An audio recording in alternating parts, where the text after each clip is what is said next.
Time for sports, and we're talking soccer. Kentucky women's soccer's undefeated record through 5 matches is not something that happens often down at the Bell. It's the first time since 2012 that the Wildcats have reached that mark, and that's a great place for Kentucky to stand at right now. But as they prepare for the tough-as-nails SEC schedule, there's another conference that the Cats need to dominate, the Big Ten. Over the weekend, UK bested Illinois 2-1 on the road. Highlights of that you're seeing right now. And this Sunday, Kentucky faces number 3 UCLA, a storied program that's produced several U.S. women's national teamers. UK's head coach Troy Fabiano has to mold 25 new faces on the team together with the veterans to contend for an SEC title. That's not an easy task at all. The result that Kentucky gets against the Bruins will be a huge indication of where this team really is and if they're ready to play against the cream of the crop in the Southeastern Conference. Coach Fabiano says that's the whole reason why they schedule powerhouse programs.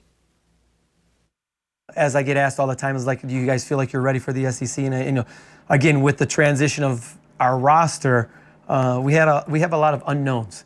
And then hopefully over these next 3 weeks, which is basically 4 games, we start to find out about our identity a little bit better. So I think the biggest thing is, can we sort of focus in on ourselves compared to worrying about what everybody else is doing currently in the SEC. Bit of a waiting game there for them. SEC play a few weeks away.